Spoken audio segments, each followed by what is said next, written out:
Israel are waiting for your salvation from you. এবার নিজ ভূখণ্ডে ডাক উঠল যুদ্ধ বন্ধের। গাজায় আর আগ্রাসন চায় না ইসরায়েলিরা, ফিরে পেতে চায় হামাসের হাতে থাকা জিম্মিদের। আর এই সব দাবি জানিয়ে এবার মার্কিন প্রেসিডেন্ট ডোনাল্ড ট্রাম্পকে চিঠি দিয়েছেন ইসরায়েলের ৫৫০রও বেশি সাবেক নিরাপত্তা কর্মকর্তা, যে তালিকায় রয়েছেন একসময় ইসরায়েলি সামরিক বাহিনীর গুরুত্বপূর্ণ দায়িত্বে থাকা অফিসাররা। দীর্ঘ ১.৫ বছর যাবৎ গাজায় অবর্ণনীয় হত্যাযজ্ঞে মেতেছে ইসরায়েল। ইহুদি বাহিনীর নির্বিচার তাণ্ডব থেকে বাদ যায়নি শিশু থেকে শুরু করে যুবক বৃদ্ধ কেউই। মৃত্যুর মুখ দেখেছে ৫২,০০০-এরও বেশি ফিলিস্তিনি। তবুও মূল লক্ষ্য হামাস নির্মূলে সফল হয়নি তেল আবিব। প্রতিবারই আইডিএফকে ব্যর্থ হয়ে ফিরতে হয়েছে উপত্যকা থেকে। আর এই রাগেই সম্প্রতি গাজায় আগের চেয়েও জোরালো অভিযান শুরু করেছে নেতানিয়াহু বাহিনী। তাতেও সকল জিম্মিকে ঘরে ফেরাতে পারেনি তেল আবিব। এমন পরিস্থিতিতে গাজায় যুদ্ধ বন্ধ করতে এবার ডাক উঠেছে স্বয়ং ইসরায়েল থেকেই।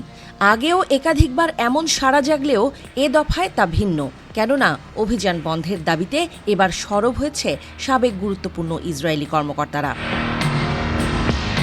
যুক্তরাষ্ট্রের প্রেসিডেন্ট ডোনাল্ড ট্রাম্পের মধ্যপ্রাচ্য সফর ঘিরে খোলা চিঠি লিখেছেন ৫৫০রও বেশি ইসরায়েলি নিরাপত্তা কর্মকর্তা, যেখানে স্পষ্ট ভাষায় মার্কিন প্রেসিডেন্টের কাছে গাজায় দ্রুত যুদ্ধ বন্ধের দাবি জানানো হয়।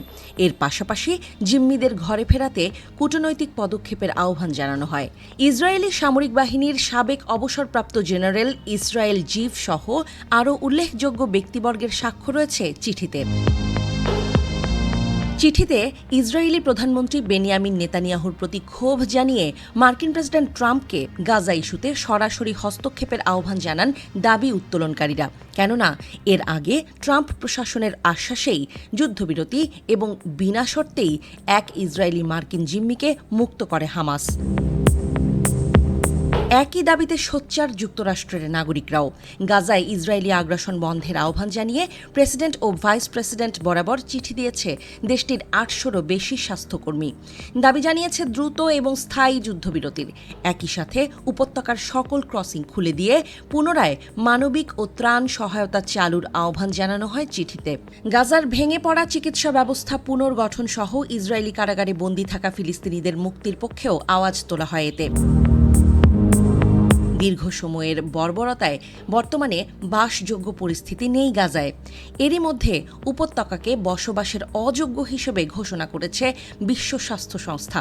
খাদ্য, বিদ্যুৎ আর প্রয়োজনীয় ওষুধপত্র তো নেই, ধ্বংস হয়ে গেছে প্রায় সব হাসপাতাল।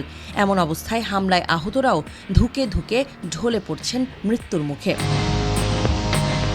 তবে এত কিছুর পরও স্থায়ী সমাধানে পৌঁছাতে পারছে না হামাস ইসরায়েল।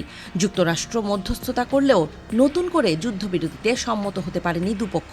হামাসের অভিযোগ, সকল জিম্মির মুক্তি দিতে পুরোপুরি প্রস্তুত থাকলেও ইসরায়েলের স্থায়ী যুদ্ধবিরতিতে অনীহা থাকায় তা সম্ভব হচ্ছে না।